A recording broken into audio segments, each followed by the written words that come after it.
So guys, welcome to another gardening video on my channel. Today we are going to be going through the garden. Okay, I know some of you like these content. I know I do. So I'm gonna be showing you what's growing in the garden. I'm actually gonna be planting some stuff, so I'm gonna be showing you how I'm gonna be actually growing that. And yeah, we're just gonna be doing a day in the life in the garden. Okay, so grab some popcorn, grab some juices. You know, maybe a little fruit, and enjoy. I hope you enjoy. Let's go straight into the video.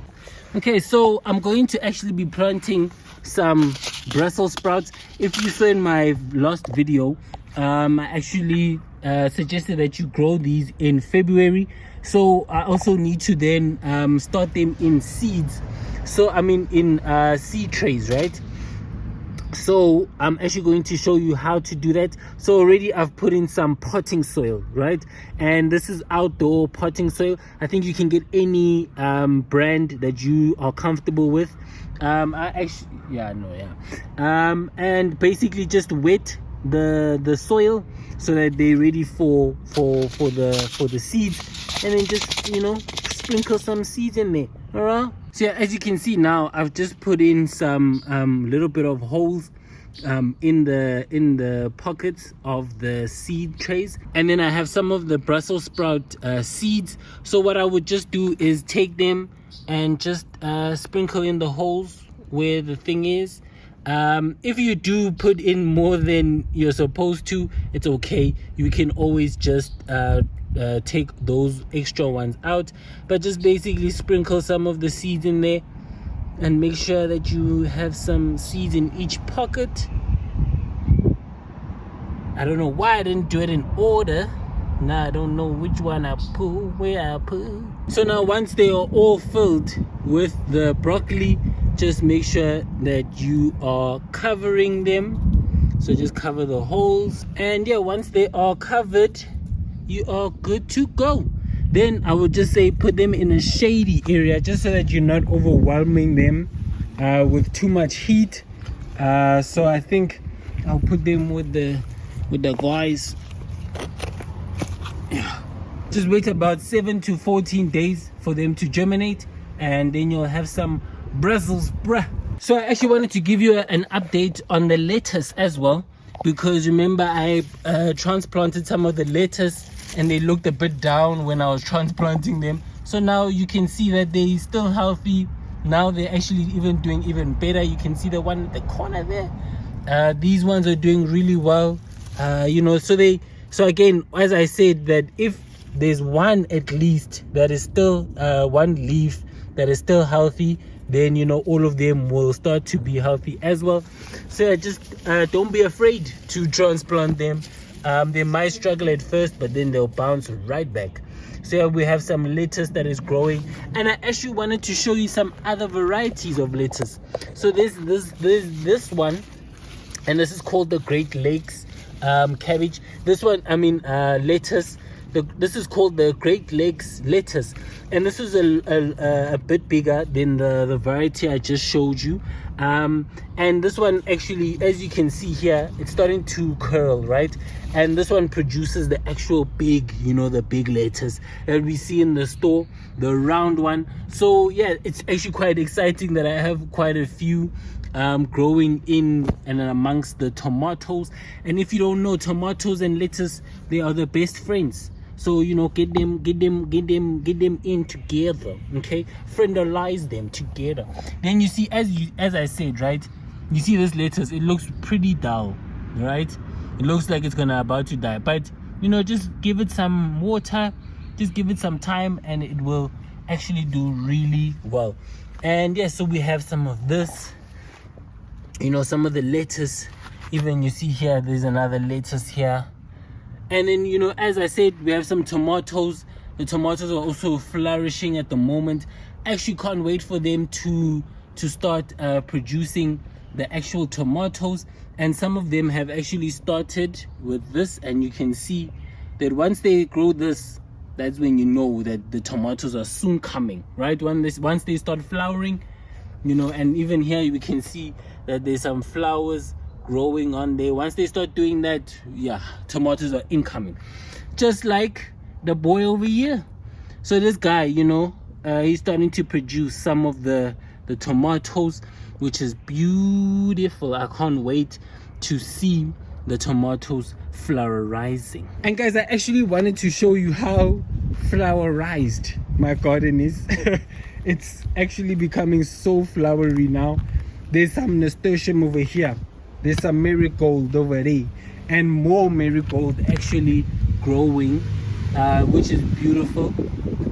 And it's growing with the cabbage. So the cabbage, you know, like the cabbage, they get really infected by aphids, so pairing them up with some of the marigold really deters some of the aphids. If you also have some problems with the aphids and you don't have some marigolds yet, all you should be doing is just spraying them off. Just get them off either with your hands or some water, and just get them off of the cabbage before they start to become uncontrollable. Okay, so just check in with your garden and make sure that there's no aphids, but get those the marigolds, right? Then we even have some nasturtium over there. Some nasturtium is doing so nicely. It's I can't believe it. So it's doing really nice. Then we have some more marigolds, right? Then with the spinach, you can see the spinach. We have some marigold. We also have this crop. I forgot what it's called now, but this one also does really well. It just loves the water. As soon as it starts raining and you water a lot of it, it will literally start flourishing. So this one, make sure that you are watering it. But we have some marigold, some more marigold. We even have some more even here hiding over there. Then, you know, I need to get some more for this patch, just so that this patch has some of the marigold. But even here we have some more. Over there we have some more marigold, and then over there we have also some nasturtium. We have some beans growing. So here, you know, it's this was a volunteer bean plant that grew, and we actually have some now. We have some little beanies growing now. These will soon be ready to harvest, which is really nice. So we'll have some beans, and then we also have the beans over here that also grew over here.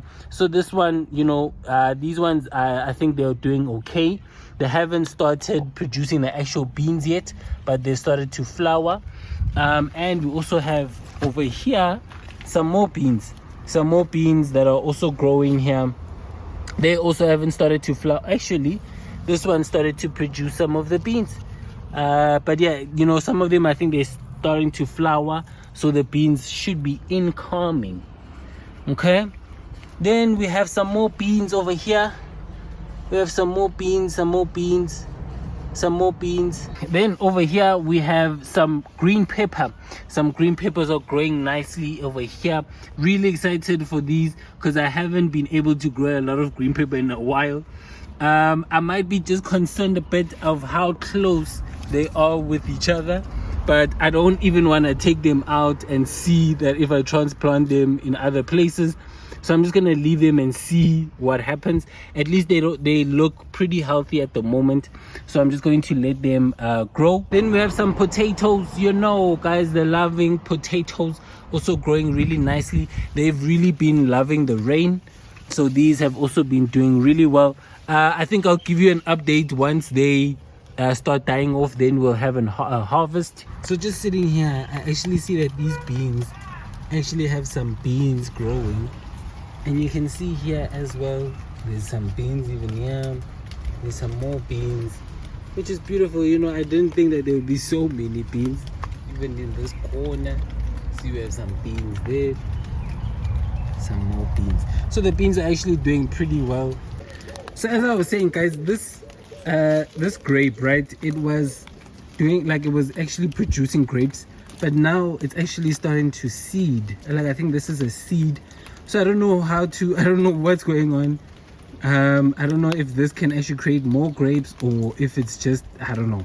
But basically, if you have any advice, let me know what I can do about these grapes. And then we have the corn. So the corn is also, and guys, if you know, so the corn, if you look at this one, right, the corn has been really small for some reason, but I feel like this we can actually harvest, because what I've learned is that when the corn is actually ready to be harvested, these things are very easy to take out, and that's how you know that this is now ready to be harvested.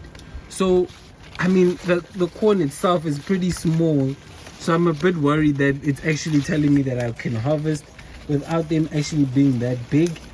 So I don't know, maybe I just need to start harvesting, and yeah, because it looks like it. But the corn, I mean, it's very differing. Here we have this corn that's also still not hasn't produced yet, but then this one has.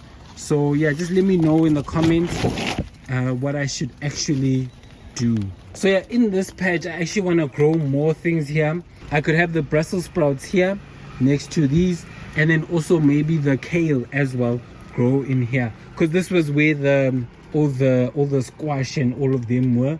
So maybe either I grow more squash or I do the Brussels sprouts. So yeah, that's my options for now. I don't know if corn and beans like Brussels sprouts.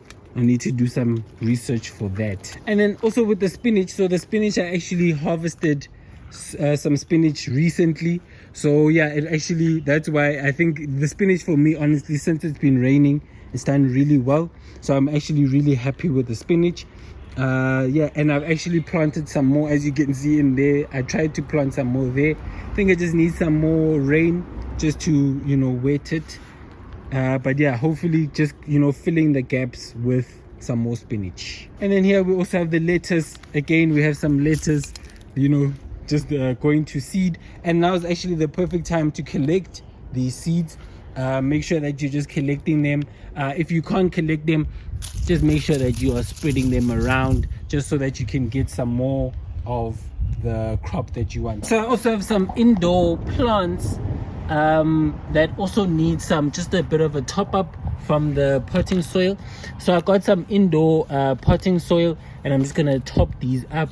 So yeah, this is a bit different from the content that I usually do, but yeah, I thought, you know what, let me share because you might like it. So yeah, I'm just topping it up with some soil, indoor. Make sure that it's indoor, especially if your crops are indoor. Just make sure that you're topping it up just to add some more nutrients, and also to make sure that the soil is also covering all of it. Okay, this one was dangalizing. Okay, this one was really dingerizing. So I just had to make sure that it's okay and it's cemented. So yeah guys, that's the end of the video. It's actually starting to rain a bit now. Yeah, so I hope you enjoyed. I hope you got something out of it. I love you all. Love, peace, grow every single day.